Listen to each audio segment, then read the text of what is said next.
Ang mga kwento ng pag-ibig, kwento ng buhay, at kwento ng pag-asa dito sa Barangay Love Stories. Love Stories.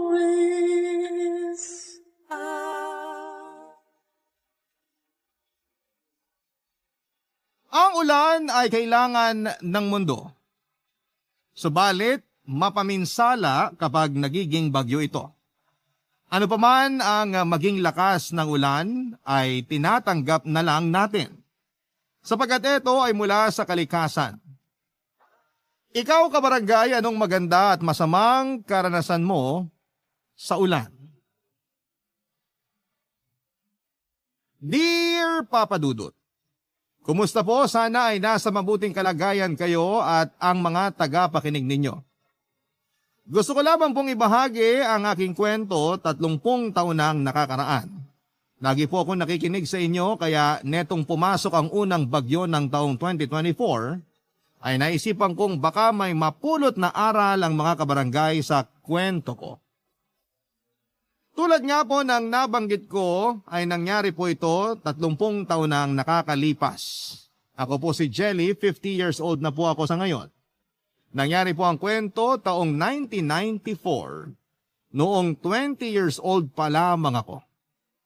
Nag-aaral po ako noon at kumukuha ng kursong nursing kasama po sa kwentong ito ay si Tim. 20 years old din siya noon. Kaklase ko po siya at magkalapit na magkalayo po ang bahay namin. Nasa isang lugar po kami pero magkahiwalay na kalye. Bago sa eskwelahan ay madalas kaming magkita sa isang waiting shed kung saan ay dumaraan ang mga jeep na madadaanan naman sa eskwelahan namin.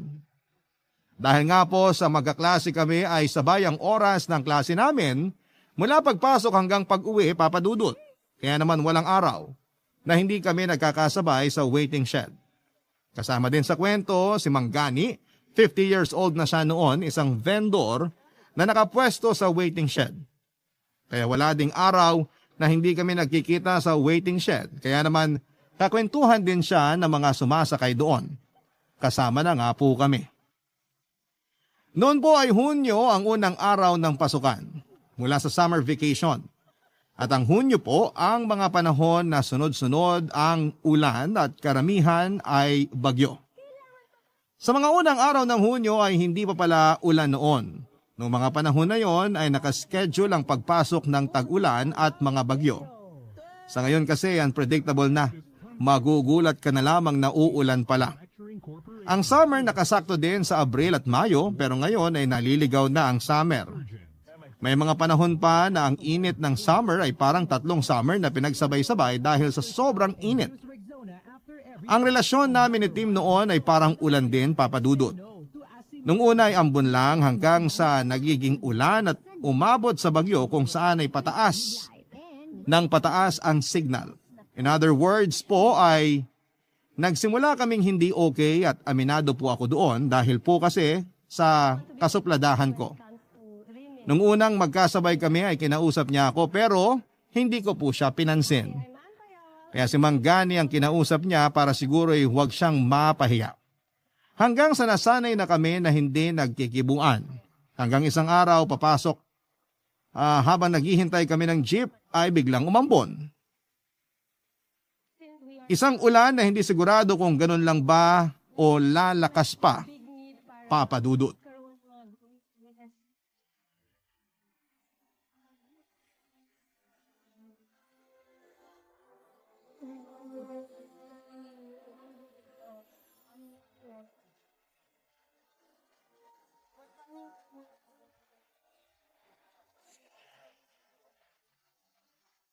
Good morning, Manggani.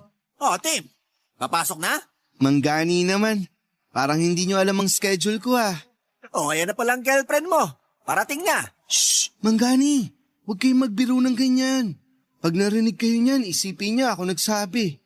Buong araw na naman akong susungitan mula dito hanggang sa eskwelahan. At hanggang makauwi. Ano po yun, Manggani? Wala. Manggani ba ang pangalan mo? Ako si Manggani. Pasensya na po. May mga pakailamero kasi sa gilid eh. Ha? Nasaan? Teka, 3 lang tayo dito ah. Ako ba yon? Hindi kayo. Ikaw? Huwag mong sirain ang araw ko, ah. Nako, yung araw mo'y hindi magtatagal. Po? Kasi ayan nagdidilim. Siguradong uulan. Hindi naman siguro. Ayos lang yan. Ligtas naman kayong mabasa dito sa waiting shed eh. Kaso paano mamaya pag umulan? Naiwan ko pa naman yung payong ko. Kasi naman nung lumabas ako maganda pa yung araw. Siguro nasira lang talaga kasi may mga taong mapanira ng araw. Don't worry, may payong ako. Anong pakialam ko sa payong mo? Pag umulan, pwede kang makisukob. Over my dead body. Grabe ka naman. Oh, nagtatalo ba kayo? Mabuti pa ito. Mag-chewing gum muna kayo, pampalamig ng ulo. Salamat po. Kakakain ko lang. Kumakain ka ng chewing gum? Sira ulo? Ang sinasabi ko, kakakain ko lang kaya ayoko munguya ng chewing gum. Chewing nga eh. Akala ko kasi kumakain ka ng chewing gum. Sabi kasi ng lola ko dati, pag kumain ka raw ng chewing gum, magbubulbul ang bituka. Eh di kumain ka nung kumain para mapatunayan mong tama ang lola mo. Okay lang, wala na naman si lola eh. Ha? Kailan pa? Nung isang araw lang po. Bakit hindi ko nabalitaan yan? Opo. Wala kasi kayo dito nung hinatid namin siya sa stasyon ng bus. Hinatid? Opo, pero okay lang din po. 3 buwan lang naman siya dun sa Ilocos eh. Umalis lang. Akala ko. Kasi naman, tanga yung nagkukwento. Kaya iisipin nyo talaga yan. Ikaw ba, Jelly? Anong iniisip mo? Ewan ko sa'yo. Nako, ayan. Padilim na at umaambo na. Ang tagal naman ng jeep. Darating din yun. Kausap kita. Madalang kasi ang bumabiyahe ngayon. Kasi naman, nag-uulan. Yung kaling pinanggagalingan ng mga jeep, madalas binabaha. Maihinga lang yata ang aso, nagbabaha na dun eh. Mula kanina wala pa pong dumadaan na jeep. Meron, 2. Yung huli dumaan bago dumating si Tim. May bit-bit kasing kamalasan. Ha? Wala. Payong at bag lang ang bitbit ko. Alam mo, trying hard ka magpatawa. Natawa nga si Manggani oh. Di ba Manggani nakakatawa yun? Oo nga naman. Tawang-tawa nga ako eh. Kinukulam kayo niyan para tumawa kayo. Nako, mag-aaway na naman kayo. Alam nyo, mabuti pa. Maglakad na kayo habang wala pang ulan. Kasi kung hihintayin nyo ang jeep, baka malate na kayo. Tsaka baka abutan kayo rito. Mas mahihirapan kayong maglakad. Mabuti pa nga po. Sige Manggani. Jelly, intay. Sabay na ako. Uy, bakit ka ba nagmamadali? Tanga, babagsak na yung ulan. Anong babagsak? Ayan, umaambo na. Halika na dito. Sumukob ka na sa payong ko. No way! Jelly, saan ka pupunta?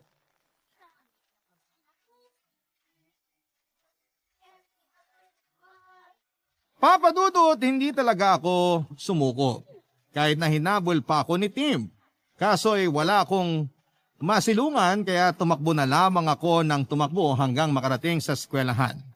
Mabutit hindi ako nadulas. Yun nga lang po basang-basa ako. Pagpasok ko sa klase ayon, lahat sila ang biro ay isa daw akong basang sisiw.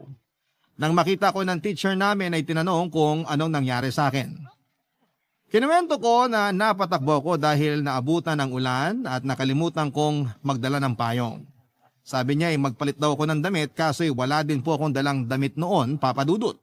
Kaya nagtanong ang teacher ko sa mga kaklase ko kung sino may dalang ekstrang damit at ipahiram na muna sa akin. Wala pong sumagot, 2 lang po. Wala silang dala o madamot sila. May nagpabida po. Sino pa ba kundi si Tim? May dala siyang extrang t-shirt at inutusan siya ng teacher namin na ibigay sa akin ng t-shirt na yon. Pagkabot ni Tim ay may sinabi pa ito na mabango daw ang t-shirt niya kaya mas lalo akong nabwisit sa kanya. Kasi wala po kong magagawa kundi ang suotin ng damit dahil sinabi ng teacher namin yon.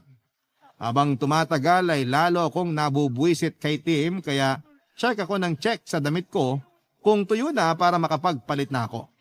Nang mahawakan at maramdaman ko na tuyo na ay nagpaalam akong magpapalit na. Pumayag naman ang teacher at nung bumalik ako ay isosoli ko na sana ang t-shirt nang sabihin ng teacher sa akin na labhan ko naman daw muna bago isoli. Nakakaya naman daw para kay Tim. Ayun, nagtawanan na naman ang buong klase, Papa Dudut.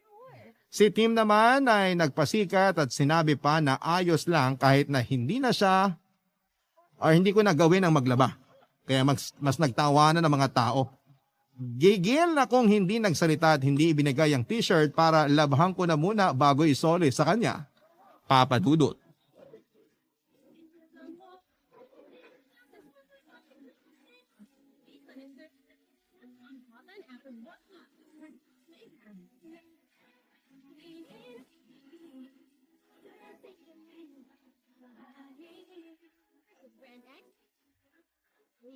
Oh, Jelly! Mukhang maganda ang gising mo ah. Po, Sinong hinahanap mo? baka may buwisit sa paligid eh. Si Timbang hinahanap mo? Naku, hindi ko po hinahanap yun no. Ayoko lang pong masira ang umaga ko. Ikaw naman. Mabait naman si Tim ah. Ganun ang mga taong lobo. Nakatago sa balat ng tupa. Nasaan po ba siya? Eh di hinahanap mo nga siya. Hindi po. Ay, opo. May isasoli sana ako sa kanya eh. Mabuti pa, iwan ko na lang po sa inyo. Wag na. Bakit po? Ikaw na mag-abot sa kanya. Ayan, parating na siya. Ay nako, naabutan pa ako ng malas. Good morning, Manggani. Good morning, Miss Jelly. Huwag mo kong simulan. Bakit? Kanina ka pa hinahanap ni Jelly. Manggani, hindi po. Bakit mo ako hinahanap? Presko ka. Binibiro ka lang ni Manggani. Naniwala ka naman. Lumayo ka nga sa akin. Paano? Maliit lang tong waiting shed. May ibibigay daw sa'yo si Jelly. Manggani, wala. Huwag ka nang mahiya. Ang kapal mo talaga. Ayan ang t-shirt mo. Uy! Ang ayos ng pagkakatiklop tapos ihahagis mo. Teka, katabi mo ba sa pagtulog mo to? Biro lang. Sino may sabi magkabiruan tayo? Regalo mo ba kay Tim yan? Manggani naman, hindi po. Sa kanya yan. Pinahiram niya sa akin kahapon. Wow! Nakakatuwa naman. Ang sweet niyo naman sa isa't isa. Yuck! Hoy, Judas! Lumayo ka nga sa tabi ko. Doon ka sa labas itong waiting shed. Huwag kang papasok dito hanggat hindi ako nakakasakay ah. Huwag ka ring sasabay sa jeep na sasakyan ko. Hindi na ako magji-jeep. Kasi ayan, padilim na naman. Maglalakad na ako kaysa maabutan na naman ng malakas na ulan. Mabuti pa nga. Makaalis na nga din. Sige, Manggani. Jelly, sandali! Sige, Manggani. Mag-ingat kayo ha. Huy, saan ka pupunta? Sumukob ka na dito sa payong ko. Jelly, Ano ba? sumukob ka na. Huwag mo kong bisitin. Bakit ako susukob sa payong mo? Ano ako, tanga? Mababasa ka ng ulan. Nasaan ang ulan? Mamaya. O, edi dyan ka lang at hintayin mo ang ulan. Huwag ka nang mangulit. Ayan, umaambon na. Halika na. May sa demonyo ka din, no? Ang ayos-ayos ang panahon kanina eh. Ayan, palakas na. Sandali, lalapit ako dyan.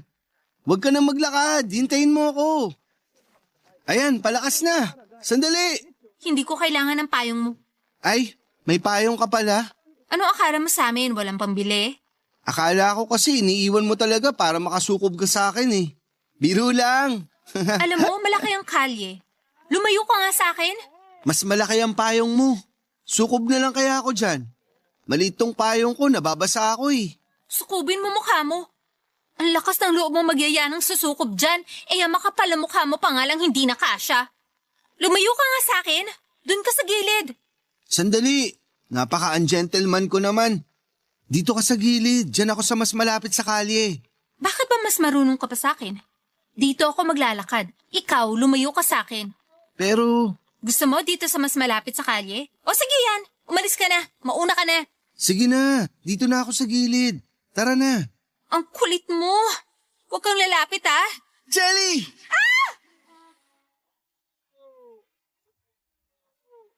Papa Dudut, dahil sa kagustuhan kong makalayo kay Tim ay sa gilid ng bangketa ako naglakad. Hindi ko naman akalain na mangyayari ang isang insidente. Papa Dudut, may dumaan na malaking truck. Sakto na pagtapat niya sa akin ay may lubak. At ang lubak ay may naipong tubig marahil ay galing sa ulan noong gabi.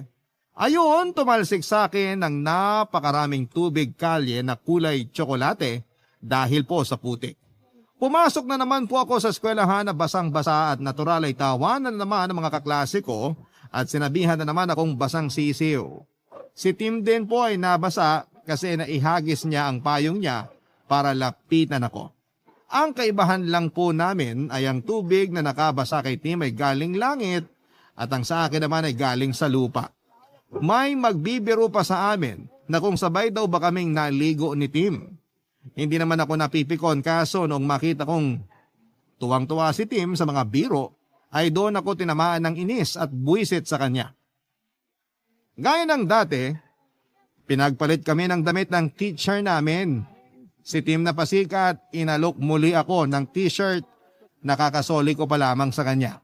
Hindi ko siya pinansin at nilabas ko ang isang plastic na may damit sa loob. Walang salita, ibig sabihin ay may dala akong sariling damit. Saka ako dumiretso sa banyo ng babae. Nakabihis na si Tim at nakabalik ng klase. Ako naman ay nasa banyo pa. Ang tagal ko sa banyo kaya ipinasundo ako ng teacher namin. Pagbalik ko ay ang basang uniforme pa din ang suot ko. Nagalit ang teacher nang ipilit ko na yun na lamang ang susuotin ko, ito tayo ay matutuyo na naman. Medyo nag-init ang ulo ng teacher ko at sinabihan ako na magkakasakit ako, kaya magbihis na daw ako. Sinabihan pa ako na nadedelay ang klase dahil sa tagal kong magbihis. Kaya wala akong magawa kundi ang bumalik sa banyo, Papa Dudut. Barangay Love Stories. Barangay Love Stories. Papa Dudut, maling plastic po pala ang nabitbit ko. Ang nadala ko po pala ay yung plastic na may laman na bagong duster na kabibili lamang ni nanay. Baka matuluyang magalit ang teacher ko kaya napilitan po kong isuot ang duster at bumalik sa klase. Papadudot ng mga panahon na yon kapag nakaduster ka, nakapangbahay ka. Kaya ayun, pagpasok ko pa lamang ay tawanan na ang lahat. At may mga nagbiro pa. Bahay ba daw ba namin ang eskwelahan o kaya ay magtitinda daw ba ako ng gulaman at kung ano-ano pa. Hindi ko po alam kung papaano ipapaliwanag ang teacher ko kahit na natatawa ay sinabihan ng kaklase ko na tantanan ako at magpatuloy na kami sa klase. Sinabihan ang klase na damit din daw naman ang suot ko kaya huwag na lamang akong pansinin na nakapangbahay ako. Papadudot, litaw na litaw ako sa buong klase kasi lahat sila ay nakaputi at ako naman ay nakaprinted. Papadudot, nakikita kong pigil na tumatawa ang mga kaklase ko. Pero okay lang po. Hindi ako affected. Kaso, nakita ko na naman ang pagmumukha ni Tim. Natatawa siya at yung mukha niya ay parang sa tingin ko ay humahalakhak. Kaya ayon, buong araw na naman po akong nabuisit. Tapos ang kapal po ng mukha niya. Tinanong pa ako kung sasabay daw ba ako sa kanya. Isusuot niya daw ang t-shirt niya para pareho kaming nakasibilyan. Siya nakasibilyan, ako naman ay nakapangbahay. Magmumukha pa akong yaya niya. Hindi ko siya kinausap at hindi ako nagsalita at umuwi ng mag-isa. Mabuti at nakasakay kagad ako ng jeep dahil isa na lang ang bakante. Si Tim, sasabit sana sa jeep pero sinabihan siya ng driver na bawal daw ang sabit, lalo na sa isang estudyante. Kaya napilitang buwaba muli si Tim at naiwan. Kitang-kita ko siya habang papalayo ang jeep. Papadudot, imbes na matuwa ako, ay parang naramdaman ko ay lungkot. Kasi baka kung anong oras pa siya makasakay at kung anong oras pa may dumating na jeep. Kawawa din si Tim kung maghihintay ng matagal o maglalakad na naman papauwi. Pero agad kong pinutol sa utak ko ang iniisip ko.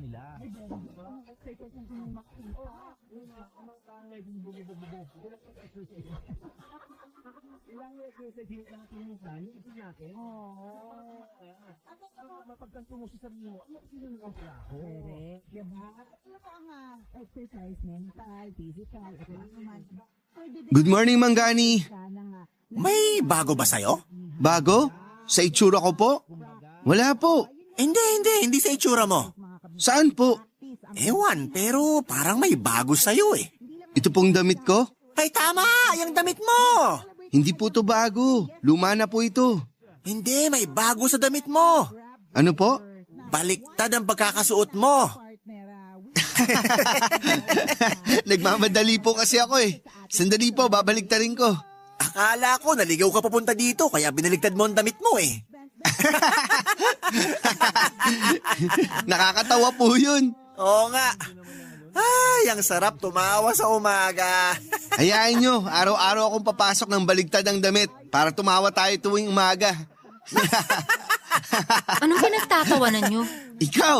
Ay, ibig kong sabihin, ikaw pala. Kanina ka pa ba dyan, Jelly? Sakto lang pong maabutan kung nagtatawanan kayo. Ito kasing si Tim eh.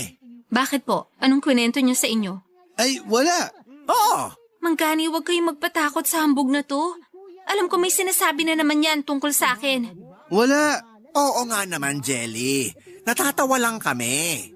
Kasi po, kwento niya na nabasa ako ng talsik ng tubig sa kalye nung may dumaan na malaking truck. Tapos sa eskwelahan, mali yung nabitbit kong damit kaya nakadaster ako hanggang makauwi. Totoo ba yan?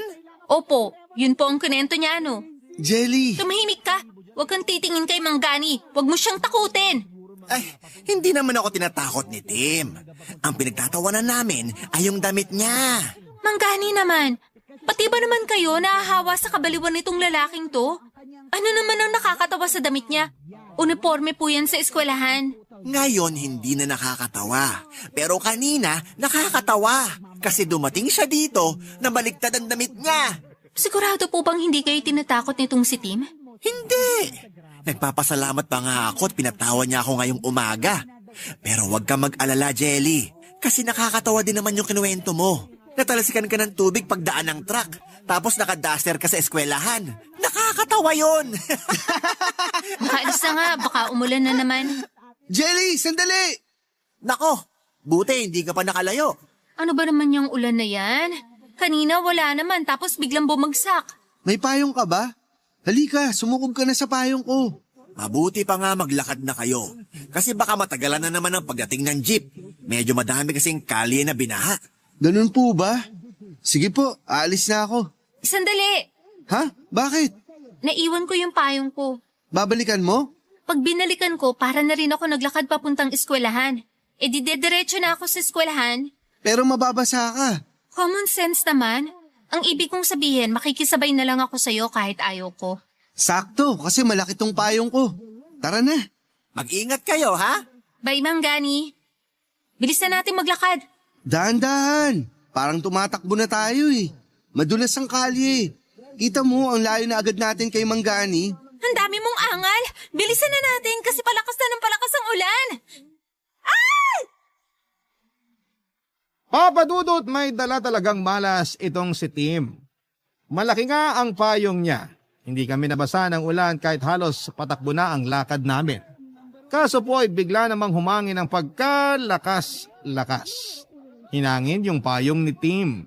Nilipad yung pinakatela noong payong at ang natirang hawak niya ay yung buong skeleton ng payong na lamang.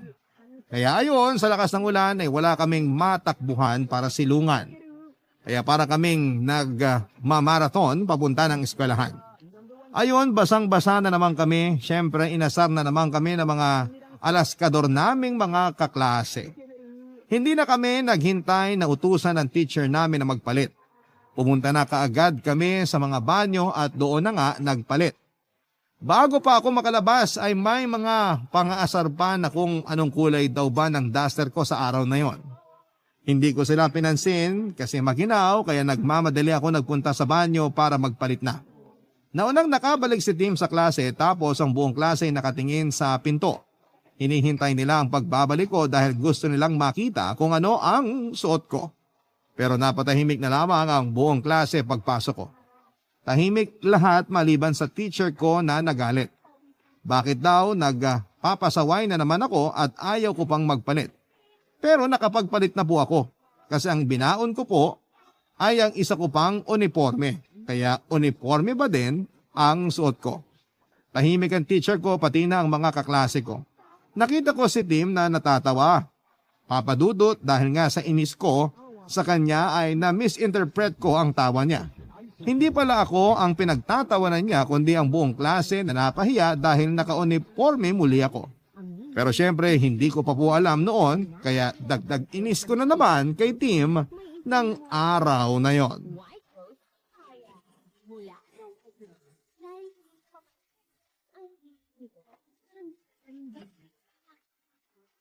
Oh, himala! Sabay kayong dumating. Oo nga po, no? Excuse me, hindi tayo sabay. Doon ako galing sa kabila, ikaw dyan sa kabila. Ang sabi ko ay sabay. Hindi ko sinabing magkasabay. Nililinaw ko lang po. Mahirap na baka may lumaki na naman ang ulo dyan. Sino? Si Tim? May iba pa po ba? Akala ko ako eh. May jeep po ba? May mga dumadaan. Madalang pero mas madami kaysa kahapon. Nako, umaambo na naman. Manggani, may dumadaan naman, di ba? Oo, Dito na ako magpapatila ng ulan na yan. Hindi na ako makikipagsapalaran pa at mahirap na. Baka malasin na naman ako. Manggani, ako rin. Nasira kasi yung payong ko kahapon. Kasi naman, magdadala na lang ng payong yung hindi pa matibay. Pati tuloy ako nadamay. bakit? Ano nangyari sa payong mo? Nasira po sa lakas ng hangin kahapon. Kasi nga, walang tibay na maaasahan. Nako, malakas nga ang hangin kahapon. Yung ilang bubong dun sa kabilang kalye natanggal. Ah, magkasing rupok po pala yung bubong nila sa yung payong ko. Paparinig ka ba? Hindi nakukumpara ko lang naman. Marupok naman kasi talaga yung payong mo.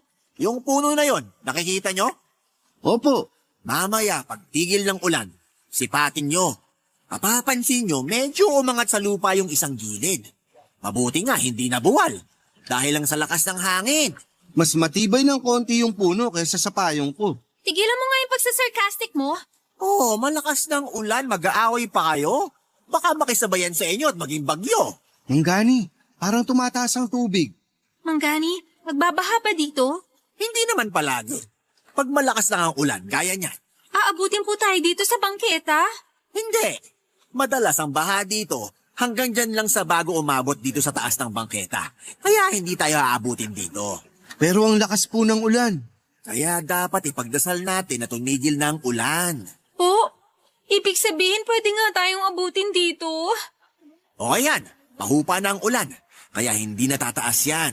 Ay, bakit ganun? Biglang umaraw? Ikaw pa ang nagtanong? Hindi ba ikaw ang maligno? Dapat alam mo yan. Oh, baka lumakas na naman ang ulan. Kumalma kayo. Ganyan talaga.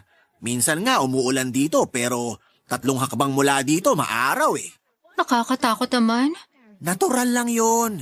Ganyan kahiwaga ang kalikasan. Parang hindi na uulan. Kasi sikat na ang araw eh. Mabilis po bang mawawala yung baha? Yun lang. Medyo matagal. Pinakamatagal na yung mga 30 minuto. Ay, ang tagal. Malilate na ako sa klase. Wala tayong magagawa. Oh, Tim. Ano yan? Bakit ka naguhubad ng sapatos? Ayoko pong malate. Lulusong na lang ako sa baha. Oo nga. Mag-ingat ka lang at baka may mga matatala sa kalye. Kapain mo na muna bago ka humakbang. Opo, Oh, Jelly, ikaw. Hihintayin ko na lang pong bumaba. Ayoko pong lumusong. Mabuti pa, Tim. Pasanin mo na lang si Jelly. Tutal, lulusong ka na din naman. Para hindi mabasa si Jelly. Ay, ayoko po. Kasi sa tingin ko sa baha, parang 2 oras pa bago huhupa. Baka hindi ka na makapasok sa eskwelahan.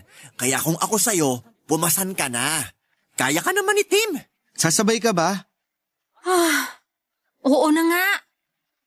Mag-ingat kayo.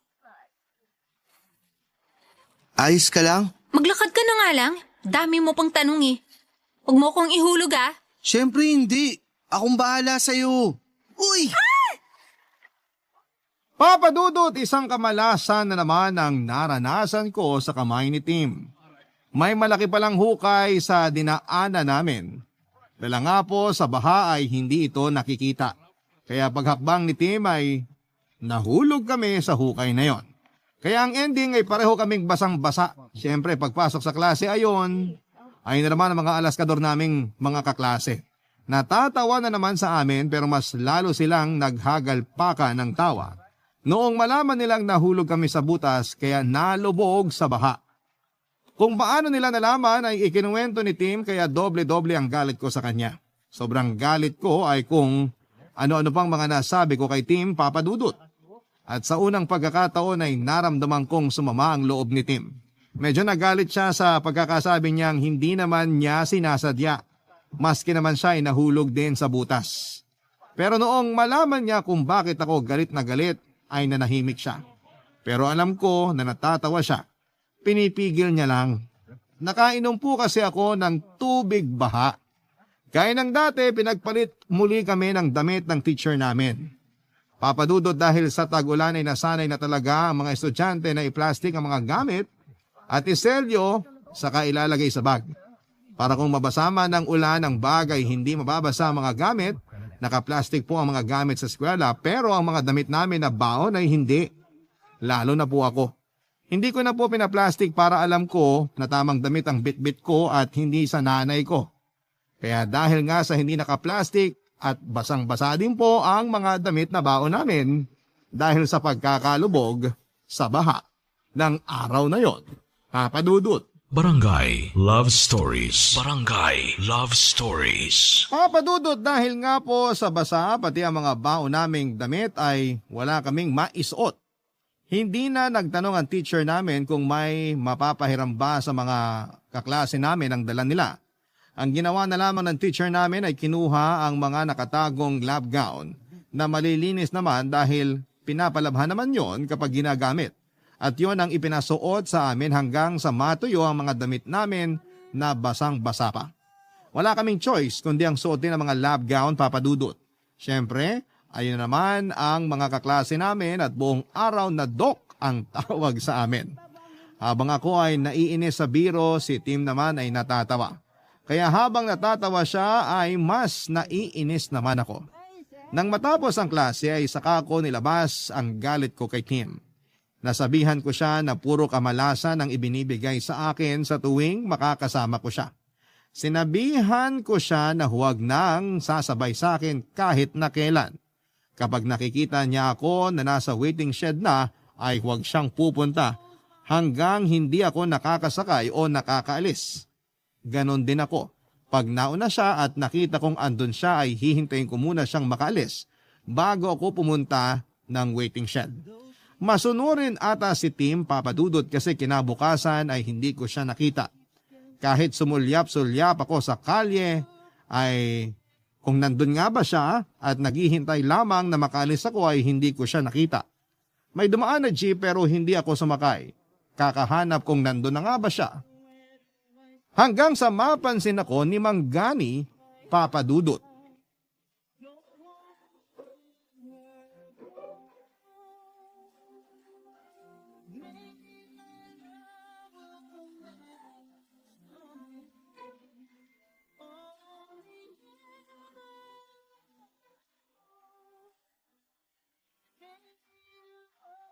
Good morning, Mang Gani. Oh, Jelly, ang aga. Opo, nagpaaga talaga ako. Madalas kasi si Tim ang nauuna sa'yo eh. Mga ganitong oras yung dumarating. Ganun po ba? Parang hindi ka interesado. Naku, Mang Gani, wala namang nakakainteresante sa lalaking yun. Mabait naman si Tim ah. Hindi po mabait yun. Mas nakakatakot nga yung ginagawa niyang bait-baitan siya. Hindi, mabait talaga si Tim. Kaya madalas maaga yun dito kasi tinutulungan niya ako mag-ayos ng paninda ko. Pakitang tao lang yun. O siya, iba na lang ang pag-usapan natin at baka masira na naman ang araw mo. Mabuti pa nga po. Kamusta naman ang pag-aaral mo? Yung pag-aaral ko maayos naman po. Matataas naman ang grado ko. Yun nga lang, madalas akong mainis kay Tim. O bakit napunta na naman kay Tim ang usapan? Pasensya na po. Hindi ko lang mapigilan ng inis ko sa kanya. Kapag nagkakasama kami, palagi na lang may kamalasan nangyayari sa akin. Ewan nga kung sinasadya niya. Jelly, kung ano man ang mga nangyayari, dala ng kalikasan yon. Walang kinalaman si Tim doon. Kahit na. Oh, iba na lang pag-usapan natin. Mabuti pa nga po. Madaming bumabiyahe ngayon na jeep kasi hindi umulan kagabi at mukhang hindi uulan ngayong umaga. Sana nga po. Para makapasok naman ako sa eskwelahan ng hindi basa. Kamalasan kasi si Tim kaya lagi ako nababasa eh. Oh, si Tim na naman? Sorry po, naalala ko lang.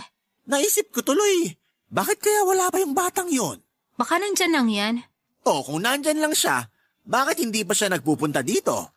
Pinagsabihan ko po kasi siya na kapag nauna ako ay wag muna siyang lalapit hanggat hindi ako nakakasakay. Ganon din ako pag nauna siya. Ganon ba? Oh, ayan na ang jeep. Oh, bakit hindi ka sumakay? Puno na po eh. Ha? Nakita ko maluwag pa sa loob ah. Mukha po kasi mainit sa loob. Pare-pareho lang naman ang disenyo ng jeep. Kung mainit ang tingin mo doon, edi mainit sa lahat ng jeep. Ibig ko pong sabihin, wala kasing sounds. Sounds? Tugtog po. Ah, music!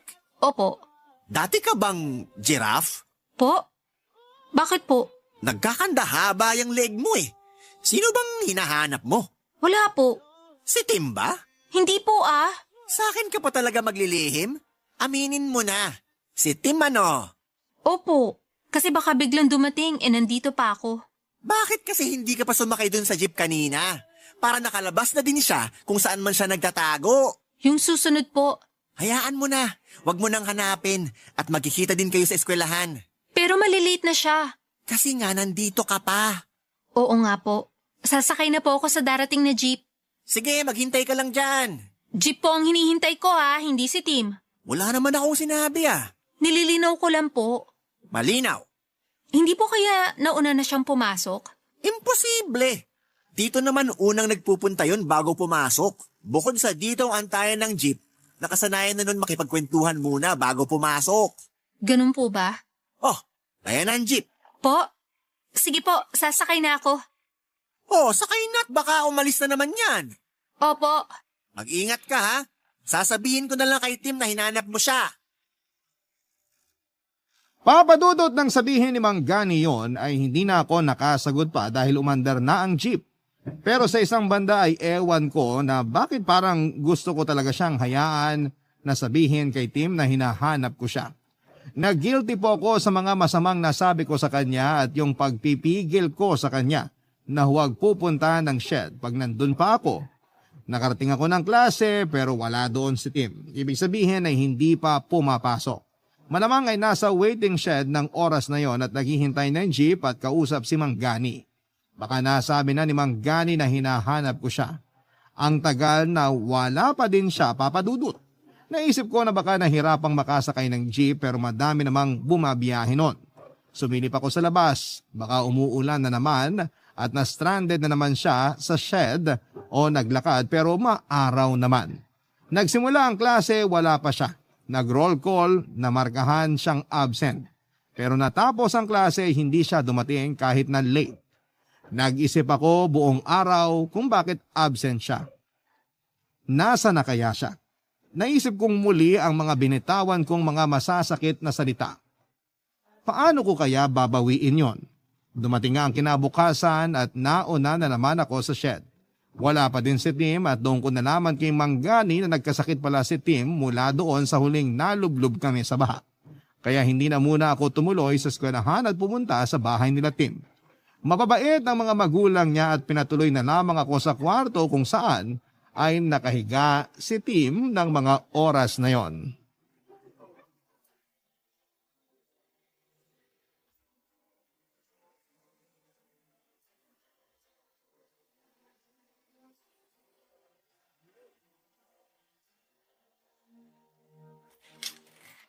Tim, Jelly, ano nangyari sa'yo? eto, tinamaan ng trangkaso. Baka mahawa ka. Hindi, malakas ang katawan ko. Bakit ka nandito? Nalaman ko kay Mang Gani na nagkasakit ka. Si Manggani talaga. Kahit ang layo nitong sa amin, nakarating pa rin sa kanya ang balita. Ganun talaga ang kaibigan. Teka, baka malate ka. Maaga pa? Oo nga. Bakit nga ba ang aga mo kay Manggani? Wala lang. Kumusta si Manggani? Ayos naman siya. Eto, may pinadala siyang biskwit. Kainin mo raw. Si Manggani talaga, nakakahiya. Wala akong dala ha. Ngayon ko lang kasi nalaman. Hindi na ako nakabili kahit prutas kasi nagpunta na agad ako dito. Walang anuman yun. Sapat na yung pagdalaw. Ang babait ng parents mo, no? Oo, sobra. Kaya nga ayaw ko nagkakasakit kasi, ayun, alalang-alala tuloy sila. Ako rin. Ano yun? Ha? Ang alin? May sinasabi ka? Wala Sabi ko magpagaling ka. Oo, baka bukas o makalawa, ayos na ako. Kasalanan mo to eh. Oh, bakit naman? Kasi nagmamagandang loob ka na sa akin. Tapos kung ano-ano pang sinasabi ko sa'yo. Nalubog ka na nga sa baha, sinisipa kita. Sorry ha. Sorry na sa lahat. Ano ba yan? Para namang mawawala na ako. Huwag ka nga magbiro ng ganyan. Sorry, Saan? lagi ka na lang napipikon sa akin. Sorry kung mali lagi ang biro ko ha. Hindi, ayos lang ang biro mo. Masyado lang akong sensitive kaya kahit wala naman, ang dami ko agad nasasabi. Sorry na rin sa lahat ng kamalasan. Naku, wag mong isipin yun. Malas nga ata ako. Kasi sa lahat ng araw na kasama mo ko, palaging may maling nangyayari sa'yo. Kaya malas nga ako sa'yo. Maiintindihan ko kung lalayo ka lagi sa akin. Promise, hindi ako magagalit. Wag mo na ngang isipin yan. Walang malas. Dala lang ng inis ko kaya ako nasabi yon. Hindi ka malas. Talaga ba? Oo, kaya wag mo nang isipin yon. Ang isipin mo ngayon ay ang gumaling agad. Oo, magpapagaling at magpapalakas ako. Para kina mama at papa. Pati na rin sa'yo. Ay, sorry. Huwag kang magagalit ha. Ano ka ba? Nakakatuwa nga yun eh. Isa ako sa motivation mo para gumaling agad. Isama mo na rin si Manggani. Oo nga, si Manggani. Kawawa naman yun. Bakit? Kasi wala nang kakwentuhan habang nag-aayos ng paninda niya. Huwag kang mag-alala. Yung hindi mo nagawa kahapon, ako ang gumawa. Tinulungan ko siya at nakipagkwentuhan ako sa kanya. Napagkwentuhan niyo ba ako? Ha? Nasamid kasi ako kahapon ng umaga. Ibig sabihin may nakaalala sa akin. Ikaw ba yun? Ha? Siguro. Tsaka si Manggani. Kaya pala. May kailangan ka ba? May gusto ka? Ayos lang ako. Ikaw ang iniisip ko. Anong oras na? Baka maliit ka sa klase. Hindi na muna ako papasok. Bantayan na muna kita. Huy, wag. Ano ka ba? Pumasok ka. Mas hindi ako marerelax yan kung umabsent ka dahil sa akin. Kaya sige na. Pumasok ka na. Sige na nga. Mamaya, anong gusto mong pasalubong? Huwag ka nang gumastos. Marami namang pagkain dito. Binili nila mama at papa. Sabi ko nga, yung pagdalaw mo lang, sapat na. O sige, basta pagaling ka ha. Sorry uli. Tama na nga yung sorry na yan. Okay na tayo, di ba? Kaya maging masaya na tayo. Oo. O sige na, malilate ka na. Lalakad ka pa papuntang waiting shed. Sige, bye.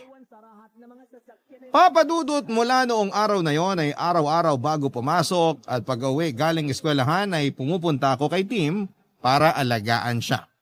Nagagamit ko naman ang mga napag-aralan ko sa nursing sa pag-aalaga ko sa kanya. Dahil sa ulan ay nagkakilala kami ng sobra ni Tim, nagkagalit, nagkasungitan, pero siya din ang nakapaglapit sa amin. Papa Dudut, dahil sa pagtutulungan, ay nakagraduate kami ng nursing at nakapasa sa exam, kaya registered nurse hanggang ngayon. Ilang taon na noong nag-i-intern pa lamang kami noon ay nagkasakit si Manggani kaya kami ni Tim ang laging nagpupunta sa kanya para i-check siya. Gumaling naman po si Manggani noon. Pero 5 taon po ang nakalipas nang atakihin sa puso itong si Manggani. Wala na po si Manggani sa ngayon. Pero hindi namin siya nakakalimutan dahil siyang naging kupido namin. Mag-asawa na po pala kami ni Tim at may 3 anak na sa kasalukuyan. Masaya kami, Papa Dudut, napakaswerte ko sa lalaking munti ko nang ipagtabuyan dati. Mabuti na lang at nagising ako kasi deep inside pala ay mahal ko talaga si Tim. Para gunitain namin ang mga unang pagkikita at pagkakakilala namin ay palagi kaming kumakain sa labas at nagde-date at tumitigil kami ng 1 oras sa waiting shed kapag dumarating ang tag-ulan. Salamat po, Papa Dudut, at sa inyong mga tagapakinig. Sana po ay may napulot po kayong aral sa aking kwento ngayong araw na ito. Ang inyo pong forever nakapuso at kabarangay, Jelly. Nagustuhan ng iyong napakinggan? Ituloy yan via live stream sa www.gmanetwork.com/radio. Barangay LS. In Mega Manila, 97.1. Forever.